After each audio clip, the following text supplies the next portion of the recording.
Hey guys, welcome back to More English with Dry. Today I'm going to take you through the basics of writing to describe from AQA English Language Paper 1, Section B.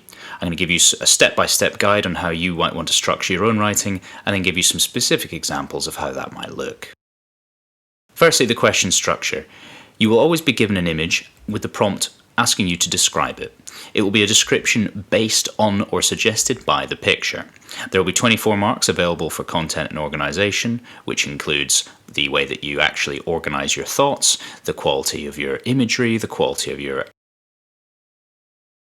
descriptions, the quality of your language techniques, and then 16 marks for your technical accuracy, which includes things like spelling, punctuation and grammar, and also the ambition of your vocabulary. That means that there's a total of 40 marks on offer for this. This is the same structure and the same marking criteria as Paper 2, Section B. My advice for your first step is that you describe the image as a whole. In the first paragraph, you need to try and summarise the overall mood and tone of the setting. This means setting a scene that is linked in some way to the picture you are given. It's important that what you describe fits in with the mood, so in this case, calm, peace, beauty, rather than the opposite, because otherwise that will create a confusing and jarring tone for the reader. My second step is that you start taking the reader on a tour of the image. What you need to do here is move across and through the picture describing the sights, sounds and smells. At this point you begin to focus on smaller details, but also begin to appeal to the reader's five senses.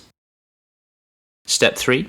In the third paragraph, this is where you begin to zoom in more specifically on smaller aspects of the image. This might include features, it might include objects. If there are people in the image, it could include that. If there are animals, it could include that.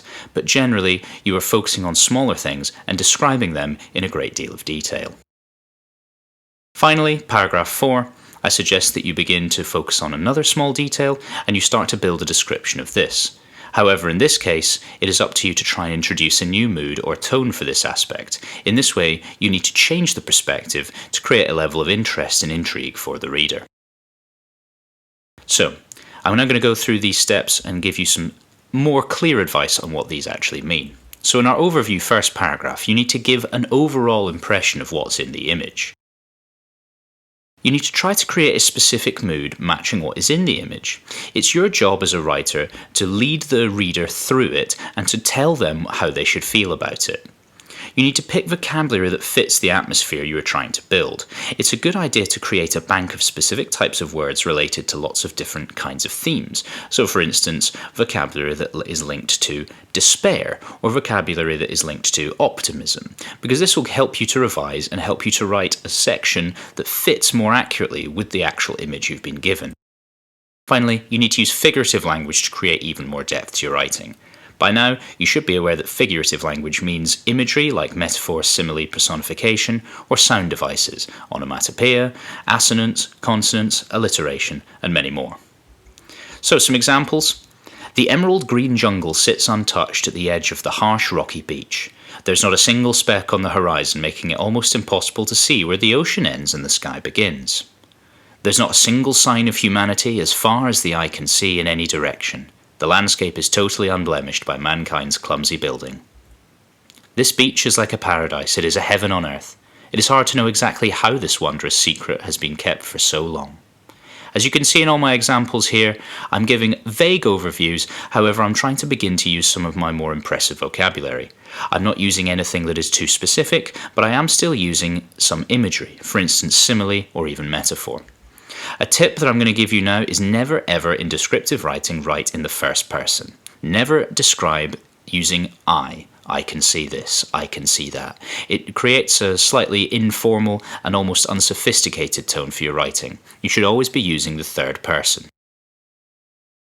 In your second paragraph, when you start to take the reader on a tour of the image, the first important thing you need to do is think about the image in 360 degrees. Imagine you're stood inside it and looking all around it, not just at the 2D image that you can see. You need to appeal to the five senses and help the reader imagine that they are actually there. In this case, obviously, it means sight, it means sound, it means touch, it means taste, and it means smell. Now obviously not always will these all apply, but you can always use some of them, certainly sight, sound and smell. You need to try and use adverbs as well to make the experience more real for the reader. Talking about running is always going to be made better if you describe how you do it. Talking about the actions of objects in the image is always going to be made more interesting by describing how it's being done. Finally, use prepositions to guide the reader through the image. Think about things that are happening in the distance, underneath, above, beyond, over, etc. My specific examples are this small patch of undergrowth over here. Underneath the trees, a gentle breeze rustles noiselessly through the leaves. The waves in the distance. Far in the distance, water sprays everywhere as the waves crash heavily onto the jagged rocks. And then in the trees, up above, the delicate chirps of colourful birds punctuate the idyllic calm. My tip here is that you can describe the sounds, sights and smells of things that you can't physically see in the picture, as long as it's believable that they might be there. For instance, I cannot see birds, but I can imagine there would be some in this jungle paradise. However, if you pick something that's unrealistic or outrageous, an alien as an example, then it's going to lend a tone again of not being sophisticated. Paragraph 3 is where you start to zoom in great detail. My first tip here is that you should select one or more interesting smaller detail. One is good, however, in the time you've got, and given that I'm only suggesting you write 4 paragraphs, I think you can do a bit more. Now describe even the smallest details of this aspect or these aspects. That includes the very minutiae of them, so even the surface texture of them, down to the very last detail. Use personification to make the reader care about this. If you take only one piece of advice away from this on how to descriptively write effectively, it is use personification. Creating an atmosphere where you empathise with objects and sympathise with them and feel emotion towards them is the best way to make a reader actually enjoy what you're writing. Finally, use emotive language to help the reader form an emotional response. It is your job to try and make them either fall in love with, or fall out of love with, or find amusing, or find sad the objects and the aspects that you are describing. If you do that, it will make the person reading it a lot more engaged. For example, if we take this small pool of water right at the bottom of this image. Beyond the beach, just before the beginning of the dense jungle, there's a single solitary pool. The crystal blue water relaxes in its rock basin, lazily reflecting the sun's warming rays. Away from the activity in the trees, the pool lazily sits, tanning itself in the afternoon heat. The pebbles nearest the water sit perfectly, half in and half out of the cool water, saving them from the baking sun.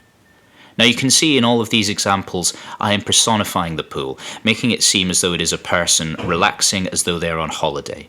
Someone who is enjoying themselves, who is untroubled by life, who is at peace, and who is enjoying the heat of the sun. In this way, we can almost imagine that we are like the pool, because that is exactly how we might feel in this ideal tropical paradise. Finally, the change of tone. Now, this paragraph is one that's quite key. Change the perspective to surprise and interest the reader.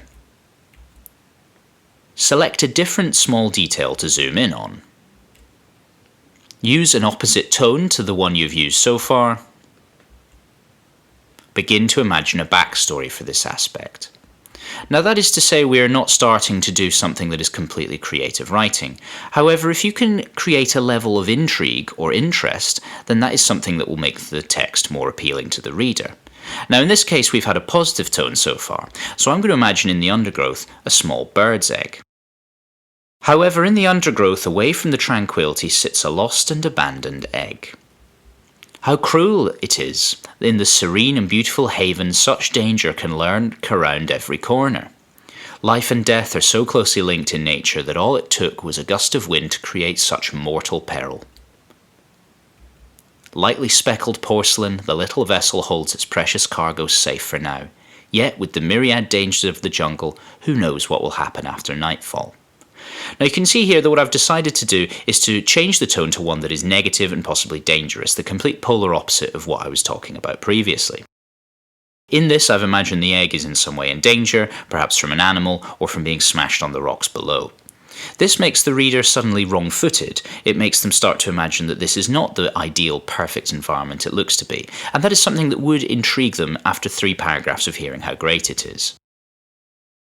My tip here is that you really try thinking hard about what you can do to change the tone. Like I say, if it's been positive thus far, make it negative. If it's been completely despairing so far, make it hopeful. Try to wrong foot the person, surprise them, and make them completely unaware of where you're going next. I hope this video has been helpful. Stay tuned for more English with Dry next, and make sure you like and subscribe. Thank you.